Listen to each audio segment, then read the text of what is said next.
Hello, my dear Leo. Second half of October, mga my dear, second half. Okay? So, hindi mo na ako magsha-shuffle, mga my dear. Kasi medyo nadidistract ako. Okay, so ang gagawin natin ngayon, my dear, is love reading. Okay? Pero, sa mga naghihintay ng money, career, kadatungan, I will be doing a second reading. Ang tawag ko doon ay bonus reading. So, nandoon, my dear, yung eksena ng money, career, so on and so forth. Okay? So, nandoon siya sa second video natin na i-upload para sa second half of October. Okay? 16 hanggang sa katapusan. Ngayon, my dear, energy to ng love. Okay? So, meron tayong energy ng outside at saka inside. Outside, ibang tao yon o ibang energy ng tao, and then energy mo. Okay?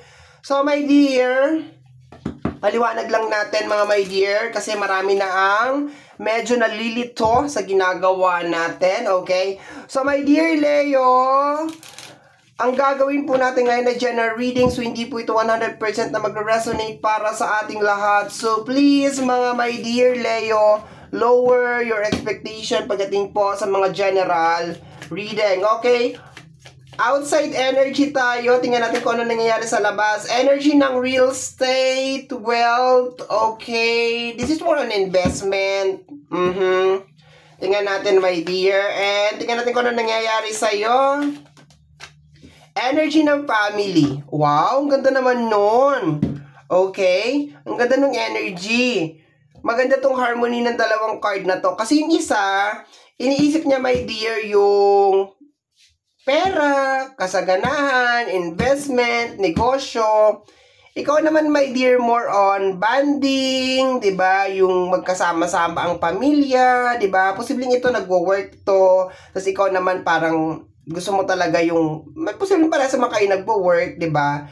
Pero maganda tong combination ng dalawang card na to, my dear, kasi ito yung energy, my dear, na sinusubukan mai-balance, my dear, yung usapin ng financial. Although hindi naman to money reading, sinusubukan mai-balance, my dear, yung energy ng money at saka ng happiness sa loob ng pamilya. Ang ganda nito, parang kayong tong dalawang to, ayan tapos family, ayan ayan na kayo dito. Yung isa, ito ang gusto, yung isa naman ito, yung investment, yung yumaman. Okay, tingnan natin, my dear.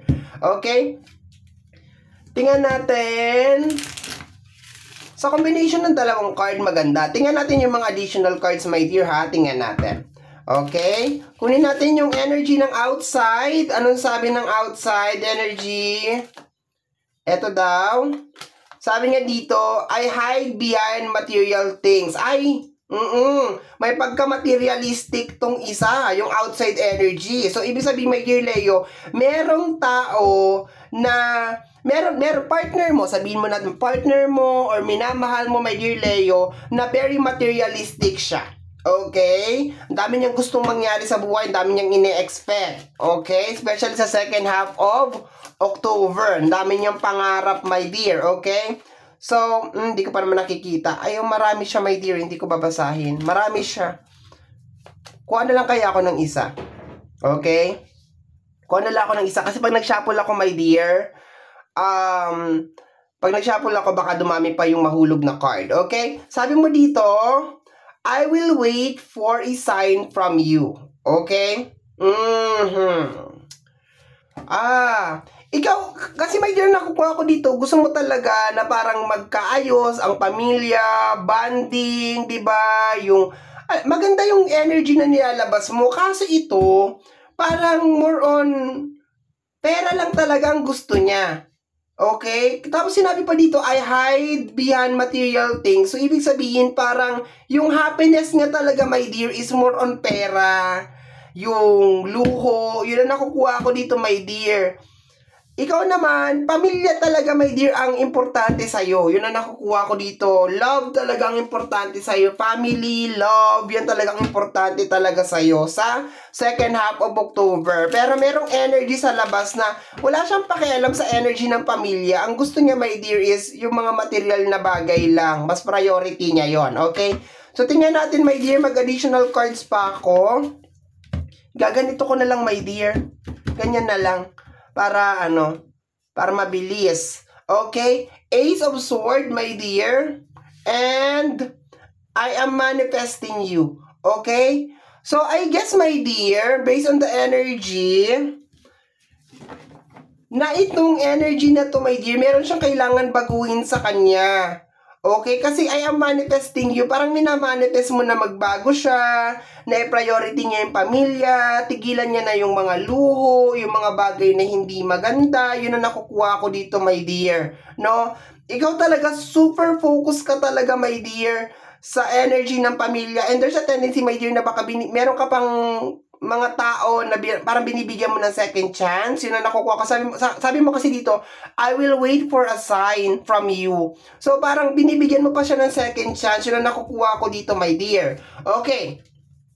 So, kung titingnan natin tong reading na to, my dear, ang second half of October, my dear Leo, is more on, binibigyan mo ng second chance tong outside energy na to na buuhin ang pamilya. Okay? Ibig sabihin, bukas pa rin, my dear, ang pintuan ng iyong puso na itong tao na to ay bumalik sa loob ng circle ng pamilya as long as tigilan niya yung mga bagay na more on luho to, maluho tong tao na to. Okay? Masyadong maluho tong tao na to. Marami siyang mga binibili, posible na.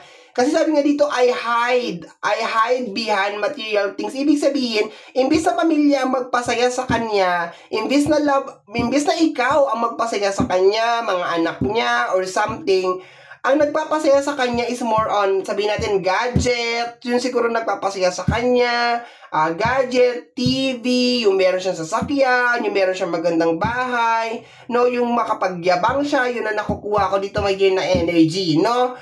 And, ikaw, gusto mo mabuo yung pamilya. Nakukuha ko dito yung kagustuhan mo, my dear, na mabuo ang pamilya, my dear. Okay? So, additional cards tayo, my dear. Tatlo dito, tatlo dito. Regular oracle card na tayo, my dear. Regular oracle card. Tingnan natin, my dear Leo. Ay, regular oracle card. Regular tarot na tayo. Sorry. We have here the energy of Death card. Meron siya mga kinakailangan baguhin, my dear. Yun ang nakukuha ko talaga dito. To the point na nagsama ang Ace of Sword at saka ang Death card. Meron siya mga kinakailangan baguhin. At ang maganda lang sa'yo, my dear, is binibigyan mo pa siya ng chance. Okay? Tingnan natin, my dear, ha? Eto daw. The Eight of Pentacles, okay? Work yan, my dear, okay? Gusto mong mabuo talaga yung pamilya dito, my dear. Pero siya, sa energy niya, my dear, nakukuha ko na parang hindi talaga mahalaga sa kanya ang pamilya. Yun na nakukuha ko sa kanya, my dear Leo. Parang hindi mahalaga sa kanya ang pamilya. Mas mahalaga sa kanya ang pera. Mas mahalaga sa kanya ang mga material na bagay. Nakakalungkot naman to. Okay, balik tayo sa kanya, my dear Leo. Balik tayo sa kanya. Okay? And once again, my dear Leo, hindi naman ibig sabihin, my dear, na relationship lang to or magkarelasyon lang na ito asawa mo, ikaw to, or ikaw to, ikaw naman to. O hindi ikaw to, my dear Leo, hindi natin pwede pagpalitin. Ikaw to, asawa mo to. Pwede. Pwede naman, my dear, na ikaw to, automatic kasi ikaw to. No? And ito naman, my dear, is iyong, sabihin natin, kapatid, or pinsan, or tatay, nanay, pwede naman, my dear, or kaibigan, okay? Pwede naman din, my dear, okay? Pwede siya to. Pero ang pinaka-point dito kasi, my dear, nanghihingi ka ng sign. Inoobserbahan mo siya kung magbabago ba siya.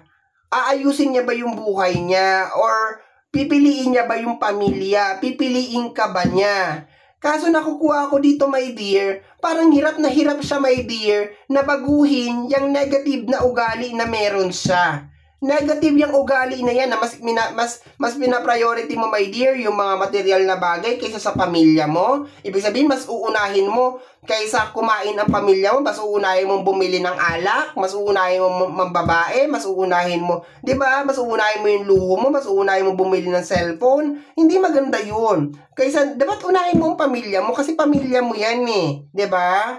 'Di ba? Kung sa mag-asawa, masakit 'to.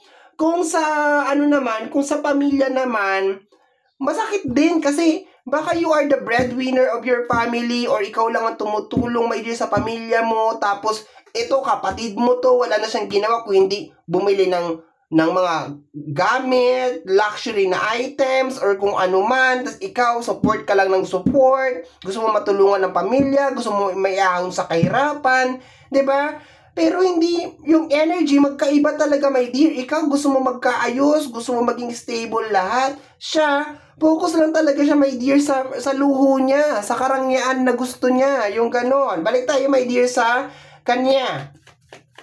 Death card, kasama ng ating death card na card, I see.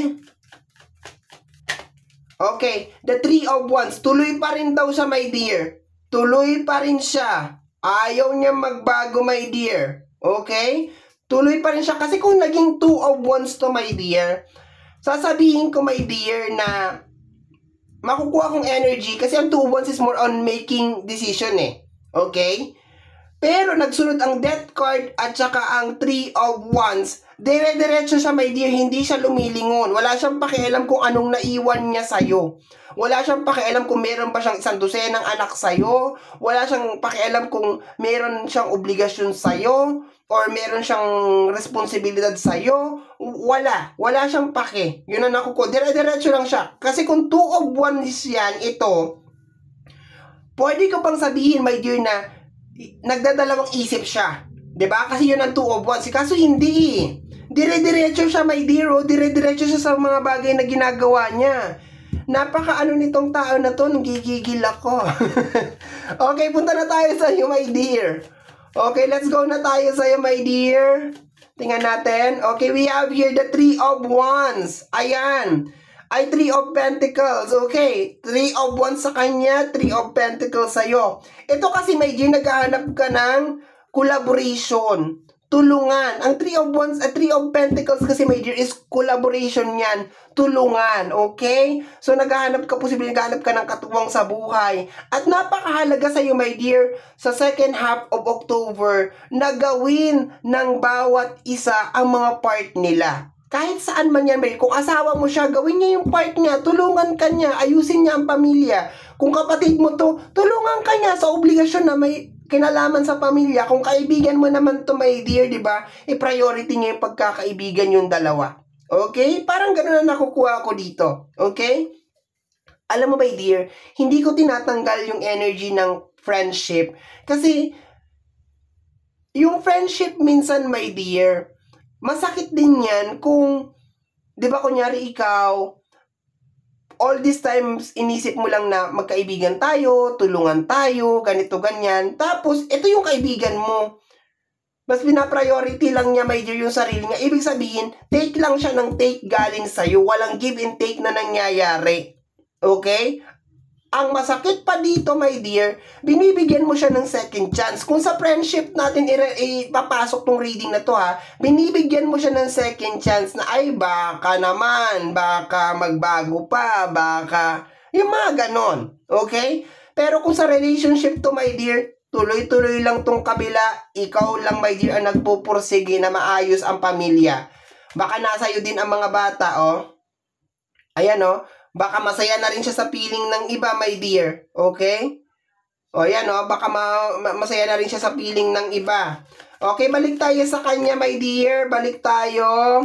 We have the energy of the Judgment. Okay? So, kinakailangan niya ng gumawa ng decision, my dear, sa second half of October. Okay? Kinakailangan niya ng gumawa ng desisyon. Gusto mo yan? Yan landas na tinatahak mo kasi baka mawala sa kanya ito, my dear. Okay? Baka mawala sa kanya ang family. Yun ang nakukuha ko, my dear.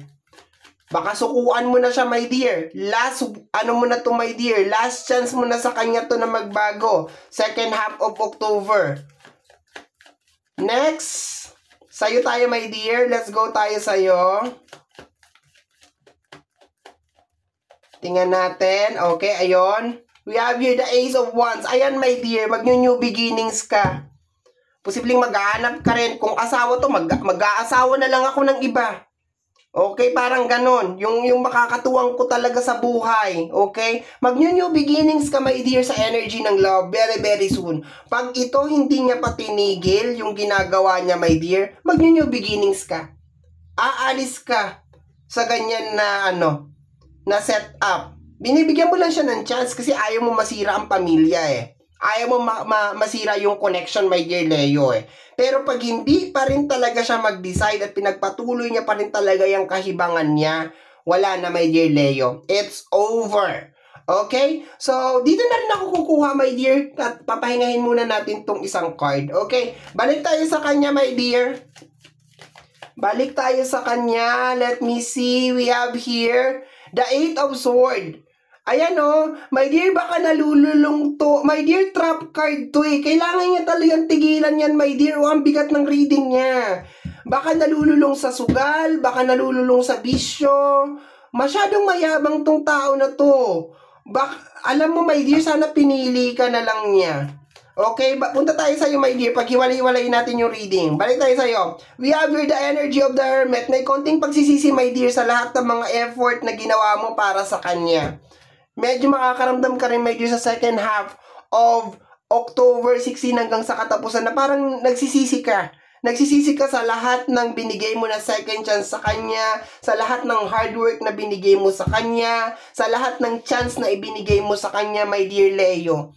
Nagsisisi ka, my dear. Okay, makakaramdam ka, my dear. Okay? Pero energy to ng Hermit, and si Hermit kasi, my dear, palaban yan. Okay? May mga konting emote-emote, may mga konting iyak-iyak, pero pagkatapos umiyak ni Hermit, punas lang ng luha and then diretso na ulit. Meron kang Ace of Wands. Balik tayo sa kanya, my dear. Balik tayo sa kabila. Tingnan natin ang nangyayari sa'yo. Nadipunggol ka. We have here the 2 of Cups. My dear, may kalaguyo siya. Talagang ayaw niyang tigilan. Ayaw niyang balikan ang pamilya niya. Okay? Ayaw niyang balikan ang pamilya niya nang dahil dito. Ayan confirm na confirm, my dear. Confirm na confirm. Okay? May kalaguyo, may kabit. Kung sa relationship hindi ito maganda. Okay? Maliban sa mayabang na siya, nalululong na siya sa bisyo, or kung ano man yan, materialistic siya, mas uunahin niya pang bumili ng mga material kaysa kumain or kumain ng pamilya niya, meron pa siyang kalaguyo or meron pa siyang kabit. Yun ang nakukuha ko dito, my dear. Kailangan niyang itigil yan kasi bakit? Nasa kanya ang judgment. Kailangan niyang baguhin yan. Okay, ang ugali niya, baguhin niya yan. Balik tayo sa'yo, my dear. Tingnan natin. Let me see, my dear Leo. Ano nangyayari? Ito. We have here the energy of the devil. Okay? Ang nakukuha ko dito, my dear, is, yung devil kasi, my dear, is posibleng form of galit, diba? Or posibleng nakakagawa ka na ng mga bagay na hindi maganda, nang dahil sa kanya. Tinitrigger ka niya ng tinitrigger, my dear. Okay? Tinitrigger ka niya ng tinitrigger. Okay? Kasalanan niya kung bakit nagiging devilish ka, kung bakit nagiging impacto or impacta ang ugali mo, my dear, kung bakit ka nagiging nagger, kung bakit ka nagsusungit, kung bakit ka nagkakaganyan. Kasalanan niya yan, my dear. Okay? Kasi ayaw niyang baguhin yung sarili niya. Okay? Posibleng kaya ka nakakagawa ng mga bagay na hindi maganda nang dahil sa kanya. Balik tayo sa kanya, my dear. Last card sa kanya. Last card. My dear Leo. Okay? Ayan. Karma. The 9 of Swords. Ayan. Pag hindi pa siya tumigil, my dear Leo, huwag mo sayangin yung energy mo sa kanya, my dear. Kasi maniwala ka sa karma. Ayan may 9 of Swords siya. Sleepless night, overthinking. Winawarningan na siya dito, my dear. So if you are actually a cross-watcher, warning din sa'yo to. Tigilan mo yung ginagawa mo. Kung meron kang asawang Leo, tigilan mo yung ginagawa mo. Kasi may stress card ka dito, my dear. If you are actually a cross-watcher at meron kang asawa na Leo, or meron kang ginagawang hindi maganda kay Leo, tigilan mo yung ginagawa mo. Magsisisi ka sa bandang huli. Okay? Karma, karma. May death card ka dito, oh. Sabi, tigilan mo yan kung anong ginagawa mo. Okay? Ang tingin mo kay Leo, devil. Ang tingin mo kay Leo, ito, impacto, may sungay or something. Kasalanan mo. Kasalanan mo lahat kung bakit siya nagkakaganyan. My dear Leo ha, medyo pabor sa'yo tong reading na to ngayon, pero maliwanag naman sa card natin left and right kung ano yung nangyayari, my dear ha. Medyo pabor sa'yo to, my dear. Pero my dear, sasabihin ko lang sa'yo, piliin mo pa rin maging mabait. Piliin mo pa rin magpakabuti, my dear Leo. Sa kabila ng ginagawa, hayaan mo, my dear, ang karma, ang maningil sa mga taong ganito. Ayaw piliin ng pamilya, mas inuna magloko, mas inuna ang mga material na bagay, mas inuna ang luho. Hayaan mo siya, my dear. Babalik din lahat sa kanya yan. Okay? Ikaw, my dear, piliin mong magpakabuti. Sa kabila ng lahat ng nangyayari sa iyo, my dear, piliin mong magpakabuti. Okay? Priority mo yung pamilya mo, kayanin mo. My dear Leo, balik tayo sa iyo, my dear. Last card na tayo, my dear. Last card. Para sa ating my dear Leo, eto daw, we have here the energy of the 9 of Wands. Ang hirap na mag-decide. Okay. Hirap na mag-decide, my dear, si 9 of Wands. Ayan. So, there's a tendency, my dear, na nahihirapan ka maka-move on from this energy, my dear. Pero always remember, my dear, kung hindi ka pinapahalagahan ng isang tao, kung hindi ka pinili ng isang tao, kung hindi ka importante sa isang tao, it's time for you to move on. Meron ka ditong Ace of Wands, my dear. Mag-umpisa ka. Mahirap man, my dear, pero kayanin mo. Okay? Siya, hayaan mo siya. Kung anong gusto niya mangyari, kung ayaw niyang piliin ang pamilya, kung ayaw kanyang piliin, kung ayaw niyang magbago, kung ano man tong ginagawa niya, my dear, hayaan mo siya. Kasi meron siya ditong 9 of Swords. Darating ang araw, my dear, lahat ng ginawa niya, parang basura lang yan, my dear. Lahat ng basurang tinapon niya, babalik din sa kanya yan. 'Di ba? Sabi pa nga nila, huwag mong gawin sa iba ang ayaw mong gawin sa iyo. Ganun yun, my dear Leo. Okay? So, my dear Leo, yan ang iyong second half of October. And meron pa tayong bonus reading, my dear. No, meron tayong bonus reading, money reading, my dear. So, somehow, my dear, kung nagustuhan mo itong reading na to, especially kung napadaan ka lang, don't forget to subscribe. Pag-click lamang, my dear Leo, ang notification bell para ma-update ka sa aking mga upload. And free to like, free to share, free to comment sa lahat ng ating mga videos. Once again, my name is RJ, also known as Apo J. Maraming salamat po, and until next time, bye-bye! Thank you, my dear. Salamat po!